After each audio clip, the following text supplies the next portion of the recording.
We return on another wonderful episode of the Wild Edible World podcast. Wowie wow! I'm one of your hosts. My name's Michael. And you know me, I am Steve. Welcome back. We missed you so much. Yeah, it has been a minute through all of our life events, through an incredibly busy summer for both of us, and technical issues, ghosts in the machines. Another gremlin recently evacuated from our device. Just a lot of things. But hopefully we're back at you guys with some more high-quality interviews, and then we should get back to the play in action, too.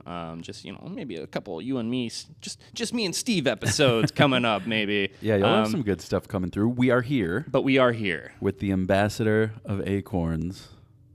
Admiral Acorn himself, yeah.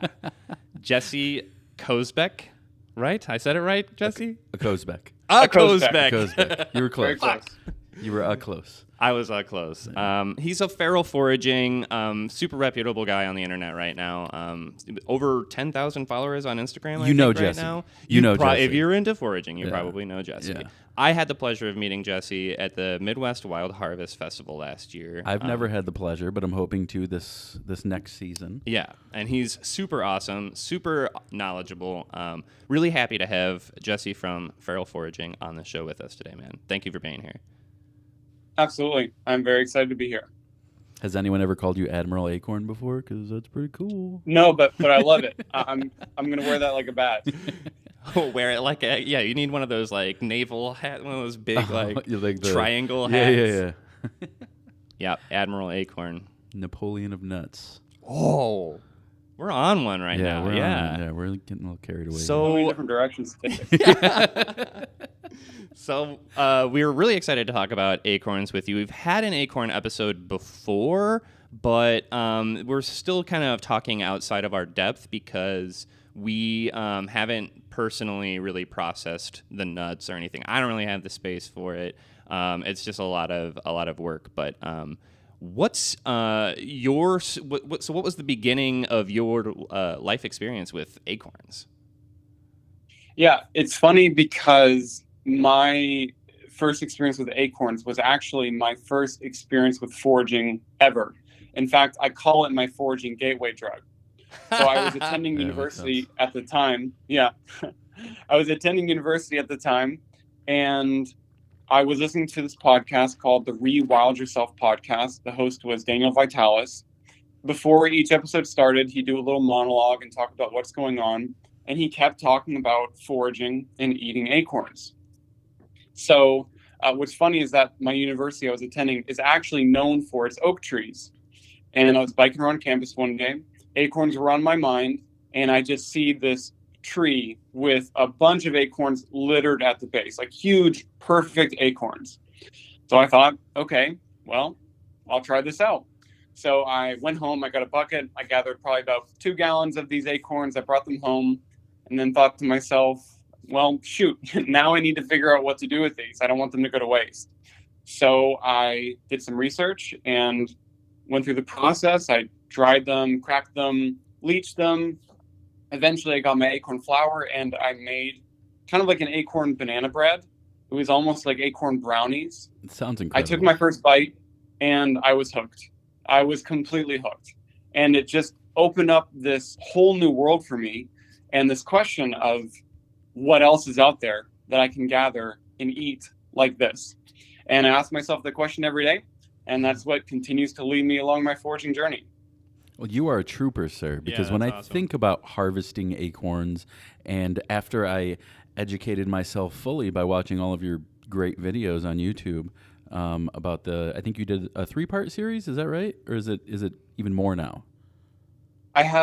So the one that I did that's a little bit older at this point in time is long form content. Yeah, it's 3 or 4 videos, I think. Mm-hmm. However, I've been posting shorts, which I call the Acorn series, which is going on right now, by the way.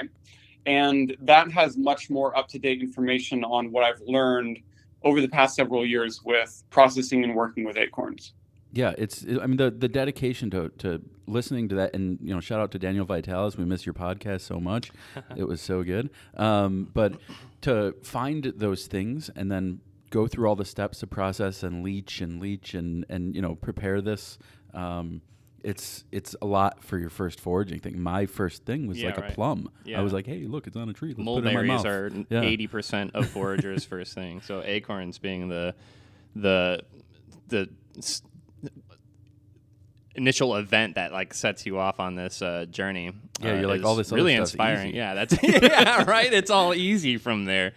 Do you remember what kind of tree you interacted with at the college? What kind of oak trees? So looking at the time, I had no idea, absolutely no idea. But looking back, it was most likely a northern red oak. Oh, interesting. So cool. Did you have to do a lot of leaching for that? I would say, and actually this gets into a good point about acorns, that to me it was an average level of leaching. So what it took was, I blend, when I get the nut meat separated from the shells, I get them in water, and then I soak them, and then I blend them up into a flour consistency in the water. One, it's easiest to do that way, easiest on your blender, and then it increases the surface area so that you'll have an easier time with the leaching process. It'll go faster. And it probably takes on average with northern red oak somewhere around 7 to 10 days, where I am changing the water twice a day, putting them in a kind of like a pitcher and pouring off the water from the top. And that's a lot of people that's considered cold leaching, right? As opposed to hot leaching where you'd like boil it? Correct. Okay. Yeah. What I was describing is cold leaching. You know what's funny is I still haven't actually done a hot leach before. I've only done cold leaching. I need to do hot leaching just to try it, to see how it turns out. But from my understanding, if you do hot leach, if you want to use the resulting flour for baking products, it's typically subpar what you end up with. It's not going to be able to bind well to other things. It's not going to be able to have any volume at all, which it already struggles with in terms of bread because there's no gluten in it. Yeah. And gluten is primarily the thing that allows a nice bread to stretch. Those really beautiful sourdoughs. A lot of that is the gluten that develops to give it that structure. Sure. So with using the hot leach, you're kind of compromising that even more. So if you were doing something like, maybe a flatbread or tortilla type kind of things, then it might work out well. But I've always done cold leach, and it's worked really well for me. I think that cold leach is the way to go. That's what I've always heard.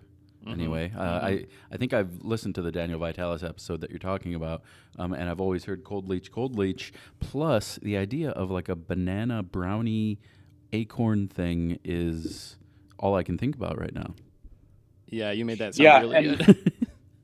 We recently, so I love that recipe, but I've had this feeling ever since I started foraging. I wanted my foraging meals to be uncompromisingly wild. And I had to take the banana out because that just didn't go with the motif that I was seeking out. And so my wife and I have come up with another recipe, which is an American persimmon acorn bread that I also really, really love. And it checks off all the boxes of being a more truly wild bread. That's awesome. My wife made persimmon brownies for the first time last year, and it was like mind-blowingly good. Shout out your wife, Jessie Laramie, who is also very cool, doing like lots of pigment research. We'll just do a quick plug right there because I love her pigment and paint work and all the cool work that she's doing. But back to acorns. So you've done mostly only cold leaching. Let's talk a little bit about like yield between like different like acorns types. So would you find that like, or I guess it's a mast year. So would you find like this is a mast year, right? Do you want to talk a little bit about what that is, what that means for people that don't know? Yes, we'll talk about mast year. And then after that, maybe we'll go back to some of the leaching and the tannin stuff. So absolutely, just like a really quick thing to mention to everyone. Acorns should not be consumed raw. The thing is, they taste terrible raw. So if you thought maybe you could, you'd find out very quickly, no, this doesn't seem to be a good idea.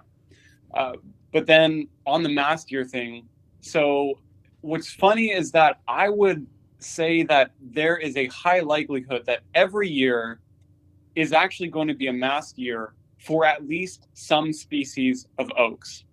Mast years seem to be correlated or seem to be true across a species or within a species.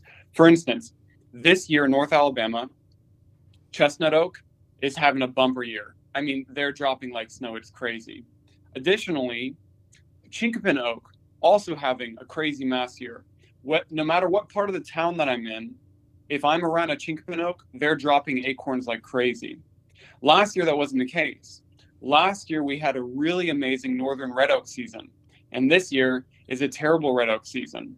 So acorns or oaks are one of several different tree species that have a masting pattern for their fruit or nut production. Mm-hmm. There are several theories as to why this occurs. I think one of the more prominent ones that I've heard is to outcompete the animals or bugs that are the, for lack of a better term, the predators of acorns. So you have small numbers, so that they're never like getting their populations up too much. And then you just dump so many acorns on them that there's no way that they're going to be able to eat them all. And that is a better survival strategy for these trees to be getting out viable individuals to continue to reproduce. Sort of like cicadas sounds like, where it just like overloads the system. Yeah, basically so. And actually, the fact that they have a mast year, so I think that, well, we should all be concerned about this as foragers and our impact on the environment.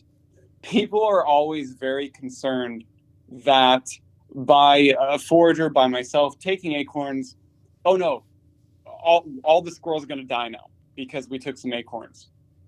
Of course, that isn't the case, but the biology of how this all works is kind of further helping us out with that situation of really not having an impact on them.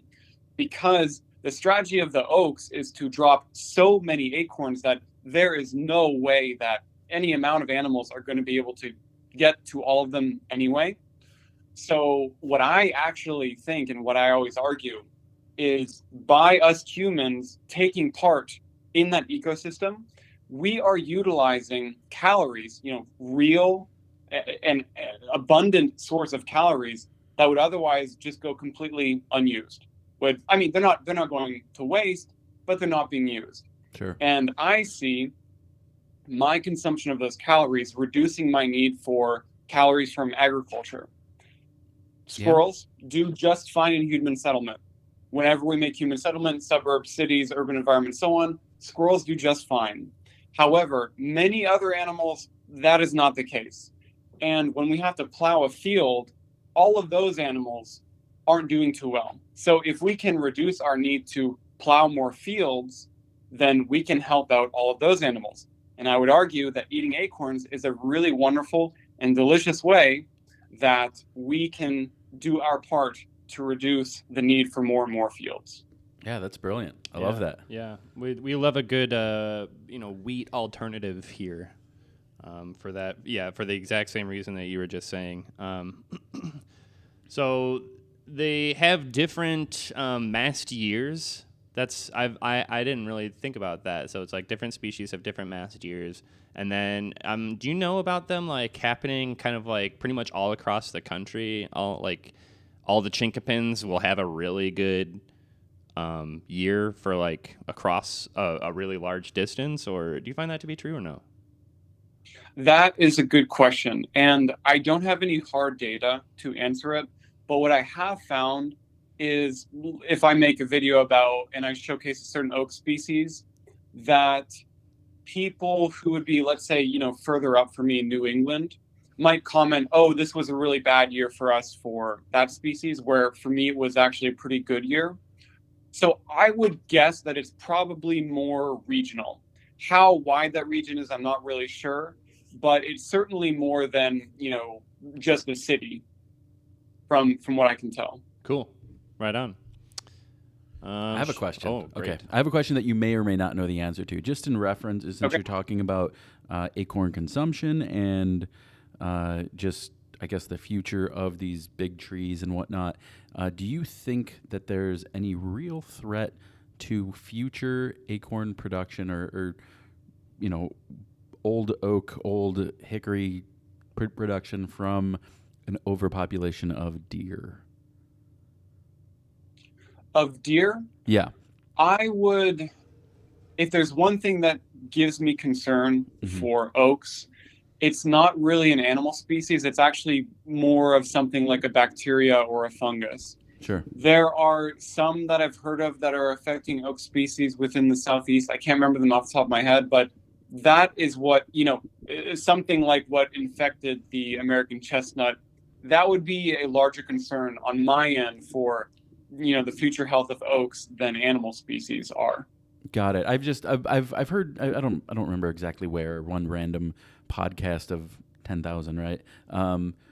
I've heard that, like, deer love to graze on like seedlings, and so maybe the effect there is that the seedling population is being impacted, and so we'll end up with a bunch of old trees and maybe not so many young trees. I don't know. I was just throwing something out there to see if you knew more than I did. Yeah, there's a lot of dynamics that go on Sure. in terms of the ecology.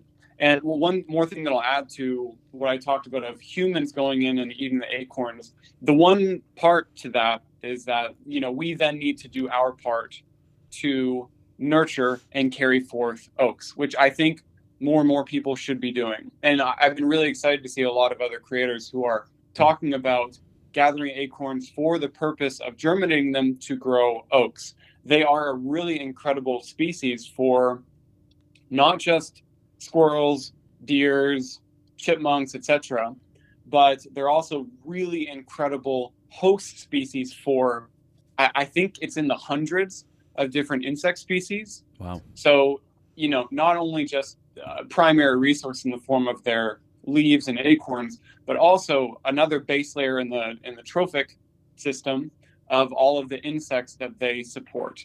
So there's just, and a lot of information on that is in the book The Nature of Oaks by Douglas Tallamy. Highly recommend that to your audience. It's a fantastic book. But there's just so many pluses to growing oaks, in our environments. I always love seeing, in some new developments, they're planting a lot of invasive shrubs and trees, or just a bunch of maple or things like that.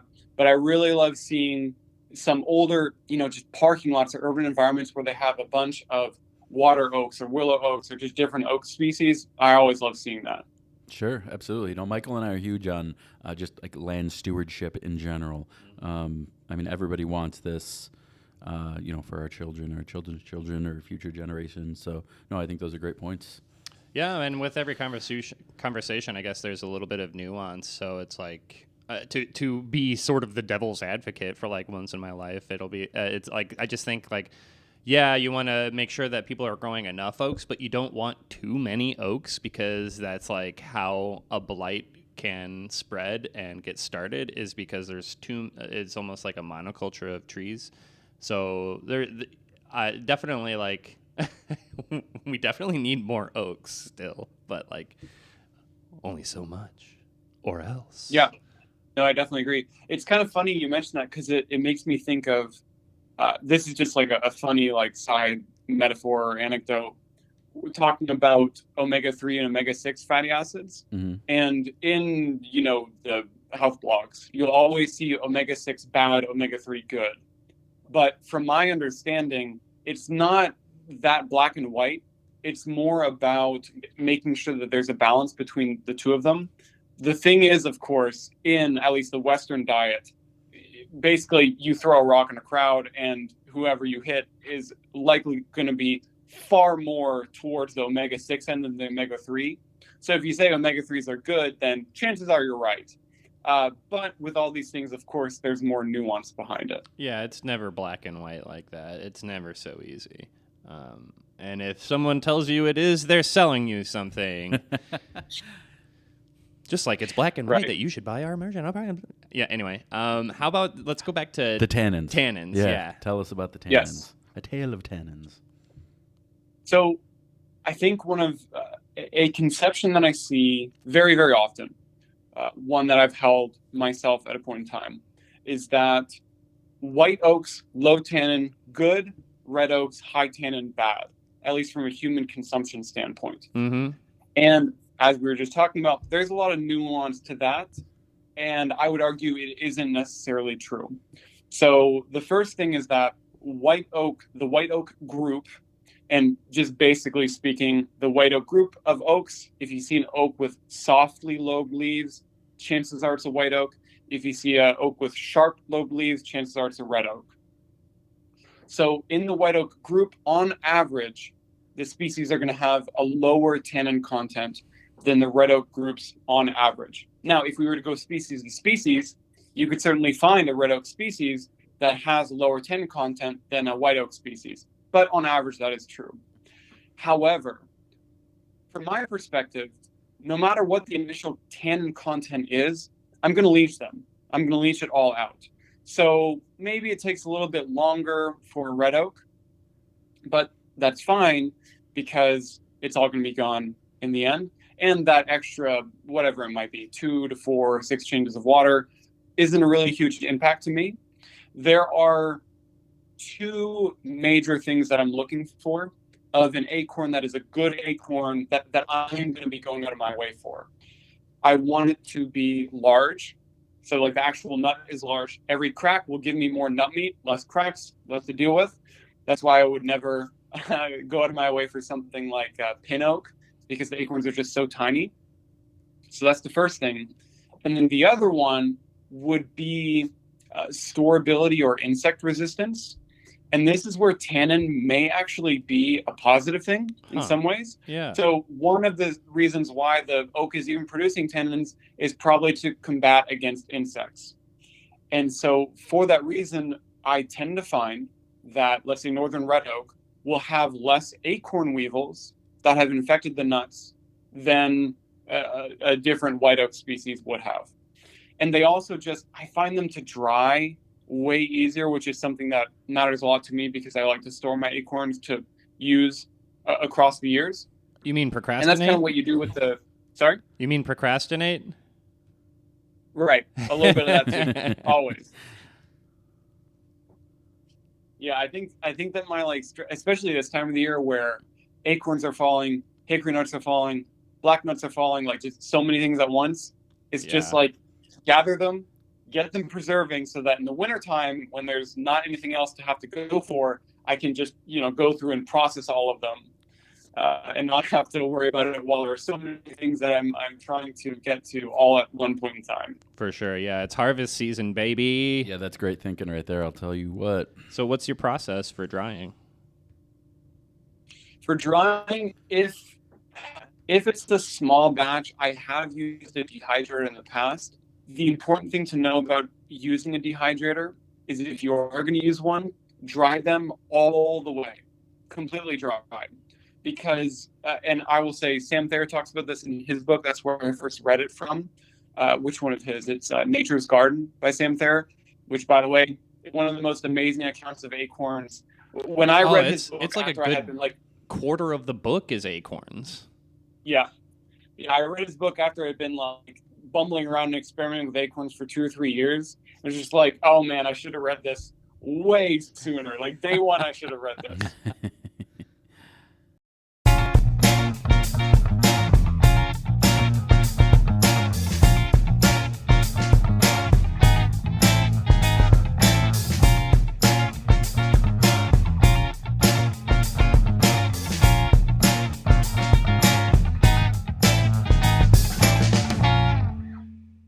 Sigh. What's wrong, buddy? Well, I just realized this mushroom supplement I bought isn't actually made with mushrooms. It's made with something called myceliated grain? Myceliated grain? Oh, no! I'm sorry to tell you, buddy, but myceliated grain is a sure sign of a poor quality mushroom supplement. Well, dang. I wanted mushrooms, not brown rice. What should I do? Well, you should support a small batch producer from right here in the Midwest. Keweenaw Apothecary. Keweenaw Apothecary? Tell me more. Keweenaw Apothecary specializes in high-quality mushroom extracts from Michigan, and they always use real mushrooms, never myceliated grain. That sounds like exactly what I've been looking for. Where can I order? Well, you can find them at KeweenawApothecary.com. apothecary.etsy.com. That's KEWEENAW, apothecary.etsy.com. Be sure to read their many excellent reviews. Thanks, buddy. I don't want no low-quality mushroom products from a factory. I want Kiwina Apothecary. Wowie wow! Oh, hey, Steve. Oh, hey, Mike. Well, what's wrong, buddy? Well, I just got this new water bottle, but it just looks so plain. Well, have I got the store for you. Introducing the Wild Edible World Podcast Merch Store. Wowie wow! It's the merch store where you can get all of your favorite podcasts merch for all your decorating purposes. How do I find that? Go to wildedibleworldpod.shopify.com or go to any of our Instagram and media accounts and view the link in the bio. Wowie wow!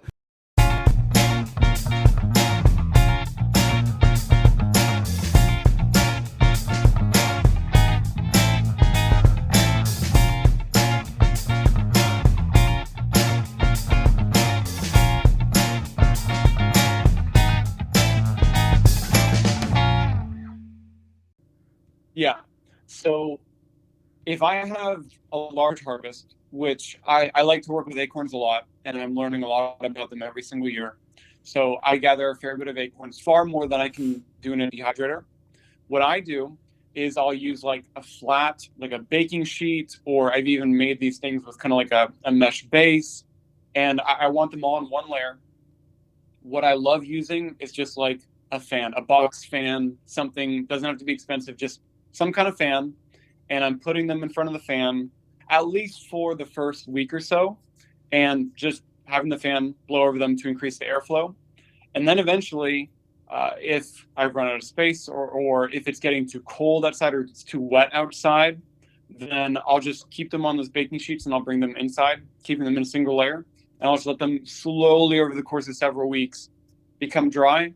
I'm always like cracking with you every couple days, every week or so, to make sure that they are progressing forward, and to try to catch if any are going bad.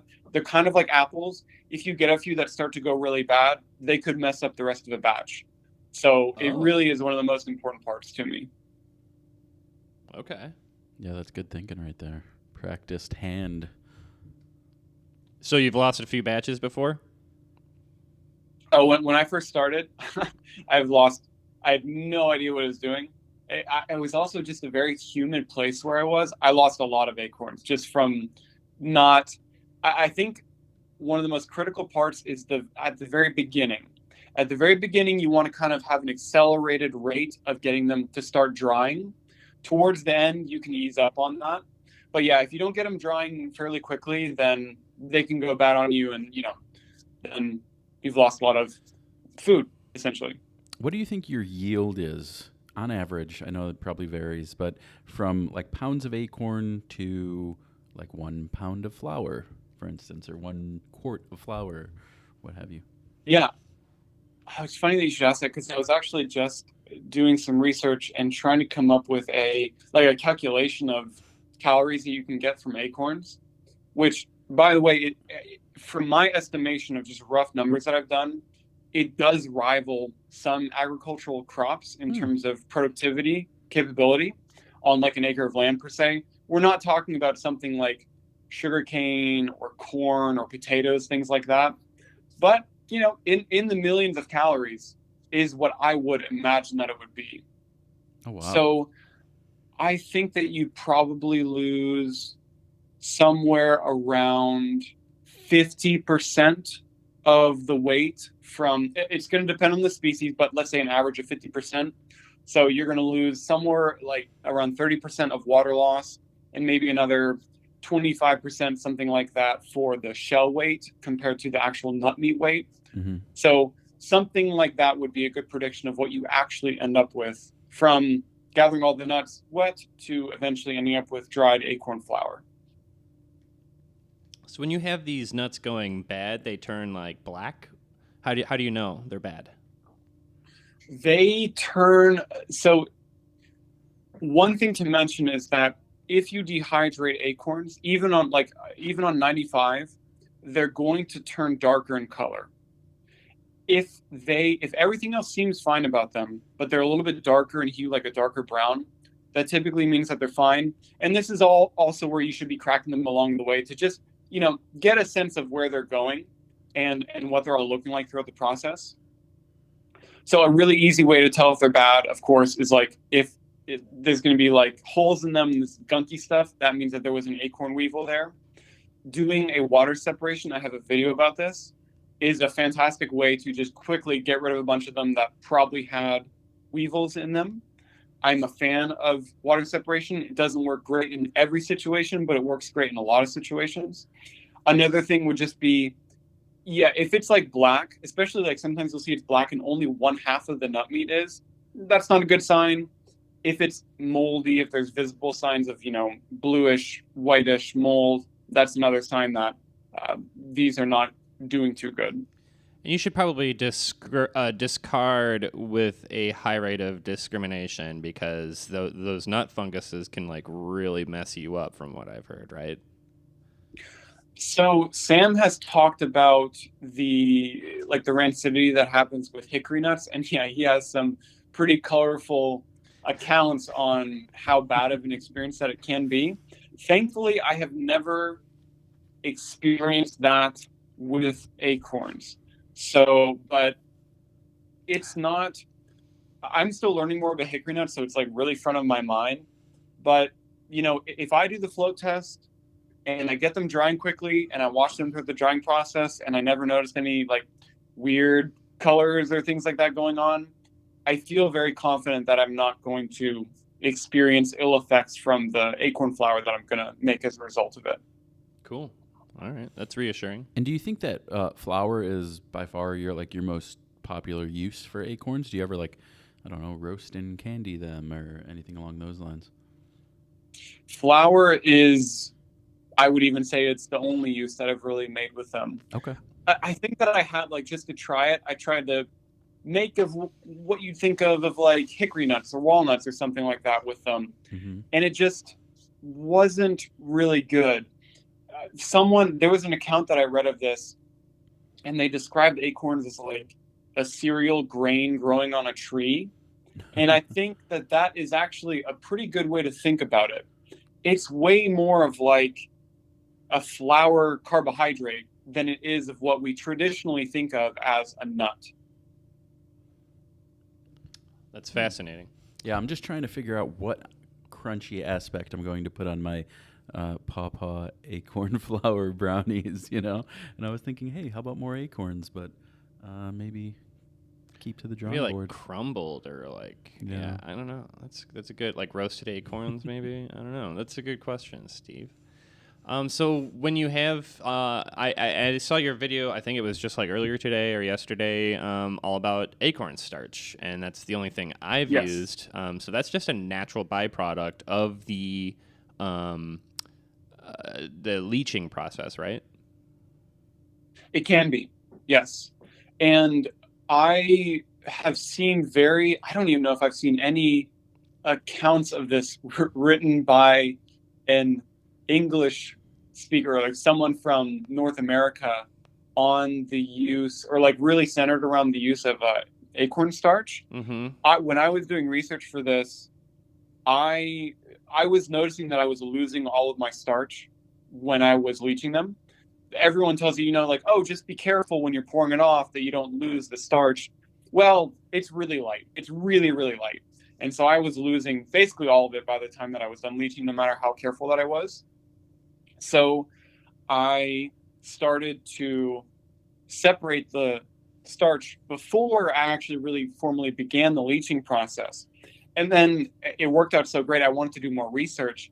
And when I found, and it's really funny because I had to basically translate all these terms into Korean and search for them on YouTube. But I found people doing the exact thing that I had started to do with the acorn starch. In fact, in a lot of the cases, it's funny, the nut or the acorn that they had over there, that most of the videos, it seemed to be sawtooth acorn or sawtooth oak acorns. Unfortunately, it's an invasive oak in our area, but it's native to Korea. And they were they're going straight for the starch. That's what all the processing was about. And it was just really cool to see that. Also, just I don't know how to say this, but shout out to Korea for having acorns continue to be a part of the main aspect of your cuisine. I think that is just amazing. And I don't know of any other place in the world where the consumption of acorns, or like balanophagy is the technical term, is still a part of the mainstream culture. And I just think that is so cool that they have that. You mentioned the torimuk at the beginning, and I've made that myself just to try it out. And it's a really cool food product that you get from cooking the acorn starch. So you said you can, yeah. So that's what it. Okay, cooking the. So it can or can't. I'm sorry. Earlier you said sometimes it produces acorn starch. What would be the process that? What do you do to extract the starch? Right. So if you just start, if you blend up your acorns and then you pour them into a container, what you're going to see is that there's going to be a lighter color layer at the top that's always going to float kind of at the top. When you pour off your leaching water, it's going to be really difficult to not lose that. So what I do is I take all my acorns, I blend them all up. So now that they're in the flour, I would pour them straight into my leaching container, but instead I'm going to pour it through a cloth filter. It has to be a really fine filter. Otherwise, you're going to get the actual flour particles, which you don't want in this case. Right. I remember. So I pour those into the starch filter. Particles are a lot smaller, right? Yeah, I think like 10 times smaller than a flour particle. Yeah. So I've got them all in my behind my cloth filter. I wring out the cloth filter with my hands. I squeeze it as much as I can. And I'm going to get a really cloudy mixture in the container that I squeeze it into. I'm trying to capture all this. I don't want to lose any of that liquid. And then you just leave it you'll start to notice it after about half an hour, and it will form a layer of starch at the bottom. And I find that starch if you keep it on its own, it will help to kind of clump to itself. So then with this, I'm very careful, and I pour that off the top, and I'm only going to do this a few times.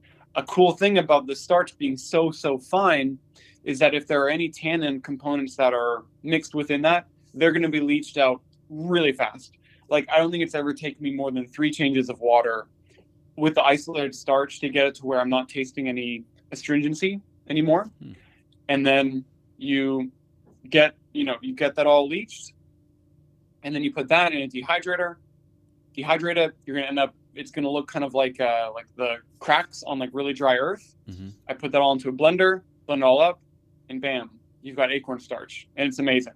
I think it's so incredible, and it is a important part of acorns as food that a lot of people will miss if they try to leach everything all together.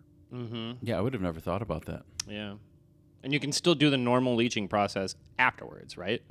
Exactly. Yeah. Wow. So I have my isolated starch. I leach that very quickly. And then the rest of it, I leach just like normal. So it's just one additional step at the beginning, which is going to yield you not only like more of the acorn food, but something that has uses that are different than the flour, for thickening up soups, for making the torimuk, for all the things that we use starch for as an emulsifier. I was making a sauce just yesterday, and I thought I added in too much liquid. I was like, oh shoot, I need something to emulsify this with the fats that are in here. And I used acorn starch, and it worked great. That's awesome. So yeah, it's an amazing, to me, it's a really cool product to be able to get from the wild. Normally that would be from corn starch or potato starch, but acorns are right there for us to have this by picking them up straight off the ground. Hell That's yeah. So cool. Shout out Korea. For sure. Props. Super props. Do you have any more questions, Steve? Not off the top of my head. Was there anything else that you wanted to bring up about acorns, or anything that we missed, Jesse? I don't think so. We talked about leaching. We talked about, one other thing that I'll mention is, so this is funny. I talked about when I was at Auburn and I was looking for acorns, I just happened to find them around campus. The campus was, what we would consider an urban or a suburban environment. And everything was littered with acorns, like, especially on a mass year for the Red Oaks. They were everywhere. Then I moved, when I graduated, I moved up to North Alabama. And I kind of went down I went astray on my foraging path. And I was looking for acorns in the woods. There was a lot more wooded areas that were near me. Mm-hmm. And whether it's acorns or other wild foods, there is very little of it in the woods. Mm-hmm. Because especially in the woods that are around me, they are just very overcrowded. So there's not a lot of sunlight access. So even on a mass year, you're finding, more than a few dozen, but they're difficult to find. They're difficult to gather in the woods. So if it's in like neighborhoods, I have knocked on people's doors, asked them if I can harvest their acorns. Everyone not only tells me that, yes, you can, but like, please, would you? Yeah, please. Because a lot of people just don't want them. Yeah.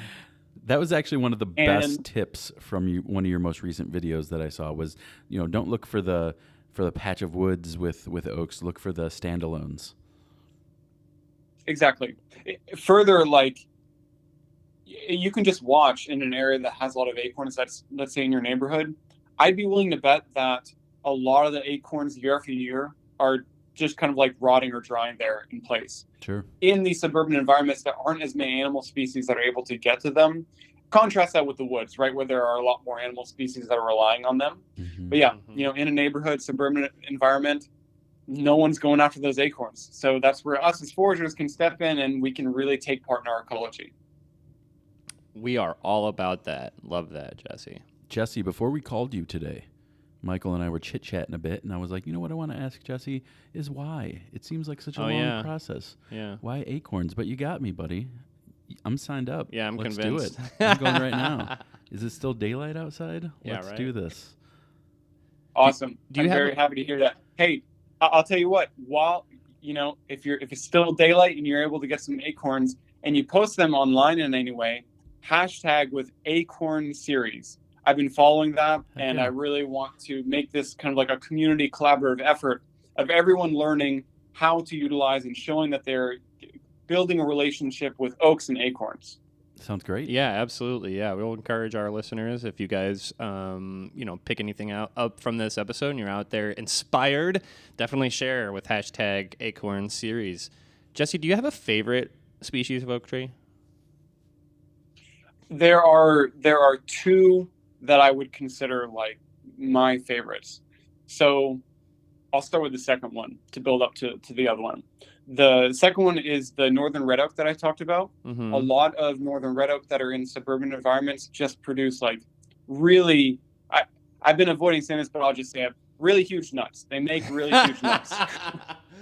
Oh, you've been trying not to say it? I kept on saying acorns, but I feel like we've gotten to that point. I can say really huge nuts with you guys. I'm glad we've breached that level of acquaintance. Right. And as I mentioned before, with a lot of the red oaks, particularly this northern red oak, they store very easily. They dry very easily. They're very forgiving from that perspective. So that's one of them. The other one is bur oak, Quercus macrocarpa. Mm-hmm. And that species name macrocarpa is for large fruit. And at least in my area, I'm informed that in more northern states, they're not quite as large. In fact, I think that I was even told that in the northern states, it's one of their smallest acorns. But down here in North Alabama, that's certainly not the case. They are massive, like 2 to sometimes 3 times the size of the next largest species that we have down here. Oh, geez. Wow. That's awesome. The thing about bur oak, there's a lot of variation within the species, it seems. I'm learning more about that and trying to document it. So not all the nuts that they produce are great for a forager. They have a cap that is really large and kind of envelops 2/3 of the acorn. Mm-hmm. And if that cap it grows in a certain way, like with certain individual trees, it'll really go around it. And it's just difficult to get it off. So that's not great. But there's one tree in my area where it doesn't. And so the acorn nut falls out of the cap very easily. So that's awesome. So sometimes the cap isn't great. They are low, very low in tannins from what I found. Sometimes good, but they really get infected by acorn weevils quite a bit. Because they're so large, they're harder to get to dry and dehydrate. But I tell everyone, for all of its faults, for all the things wrong with bur oak, the fact that those acorn nuts are so large, it doesn't matter to me. It always completely makes up for it. And that's why it's definitely my favorite. Cracking them is a dream. You don't need any specialized equipment, any specialized nutcracker, and you can get a very significant amount of acorns for flour in no time at all, like under 15 minutes, and you have a very, very large batch to make acorn flour with. And speaking of, I think a lot of people, when they are using acorns, they're using too small of an amount. And so they end up with like, enough to make like one set of pancakes or something. And like, well, that wasn't worth it. Yeah. And yeah, that's totally the case. But if you're doing larger batches, that's where you start to see, oh, okay, like I can see how this is really going to be worth it to make like what's essentially like bulk carbohydrates in one go. Yeah, absolutely. Are you breaking them down with just like a hammer in the floor? So what I have started to do, again, this is where I kicked myself reading Sam Thayer's book. He talks about using like a long blunt stick. And the reason why that's so great, so I'll set them all up kind of like on a mat on the ground. Oh, kind of like a and small I'll use log that, almost. and I can hit them. What's that? Like a smaller log, right? So you can hit like you can pound like a group of nuts at once? Yeah, you can pound a group of them at once, but also if you're using something long, you don't have to be hunched over. And that's where a lot of like it kind of like wearing on you is going to happen if you're doing a large batch for a long time. Mm-hmm. So I've always done that. I've done that for several years. It's worked amazing. But I did just invest in a Dave built nutcracker, and that one is a game changer.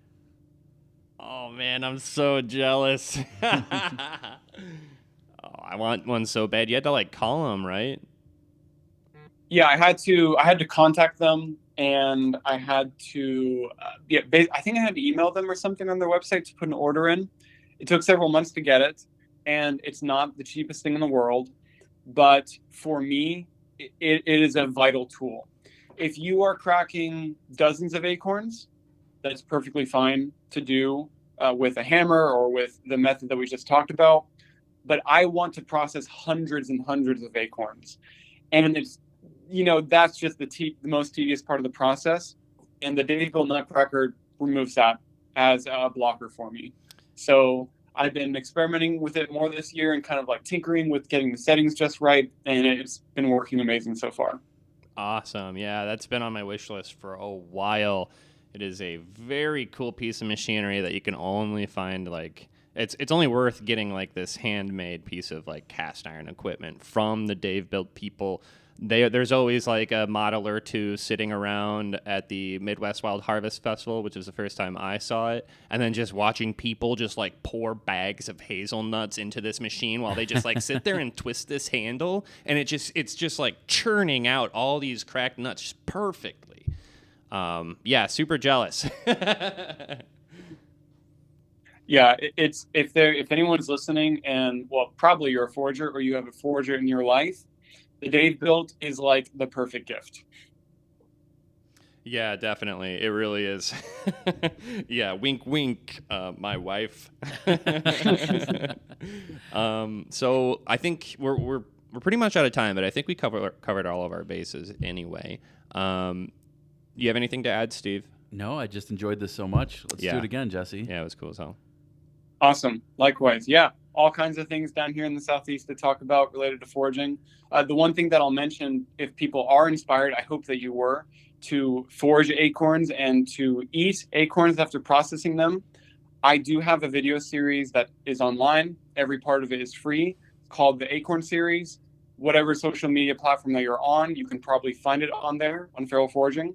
So yeah, I would encourage you to go check that out if you want to see every part of the process that we talked about here laid out, and some extra tips and so on for how to make this really worthwhile and how to make it a really wonderful experience. Definitely. Awesome. Yeah, Jesse at Feral Foraging, and thanks for listening. Thanks for chatting with us, Jesse. It was really awesome sharing your knowledge with us. Hope we can see you again next year sometime. See you in person, maybe. That'd be excellent. Yeah. For sure. Likewise. Yeah, I would love that. All right. Thanks, Jesse. You have a great week, man. You guys too. Thanks so much. I appreciate it. Bye. Bye. Woohoo! That was Jesse. He loves big nuts. That's what his words, not mine. The man knows his nut meats, you know? He does, yeah. You love a man I that mean? knows his nut meats. You got to be familiar with those kinds of things. But if you aren't familiar with Jesse, you should make yourself. I mean, he's got a huge following on YouTube. Yeah. He's got close to 80,000 followers on Instagram. Like oh really? Just like Dang. stacked. And plus, if for no other reason than he's just this wealth of knowledge, and he communicates so clearly, Yeah. and he's such a great video editor, and everything he's doing is like kicking ass. Yeah, So- he works very hard to bring a lot of this information for free to people. So Yeah. definitely support him. He's kicking ass taking names. Yeah. Yeah. So we were super happy to have him. Cool. It's been good to get back with you again, Steve. Yeah, it's been a pleasure, dude. Yeah, we have lots of exciting things coming out soon. We've been working really hard so behind many the scenes. exciting things. So hopefully this next year will be a pretty big year for us, and we'll have some live events for you guys. We'll be bringing you more hot sauce, more merch. We're good with it. So love you guys. Miss you already. Thanks for listening to the Wild Edible World podcast. I've been Michael. You can follow me at edible_Illinois. And I am Steve. You can follow me at my more frequently used Stevie Cantu, like the Pokemon Eevee, Stevie Cantu, or also Snoop Doggy Dogwood in case you want zero content. but you get to see my cute kid and stuff. Yeah, and thanks to Brett Westcott for designing and making all of our music.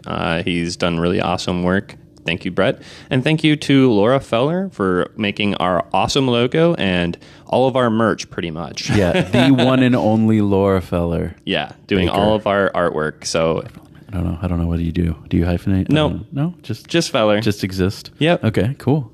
I like it. So thanks to everybody for listening and supporting the podcast as well. If you want to reach out to us at wildedibleworldpod@gmail.com, we'd love to hear from you. Thanks, guys. Bye.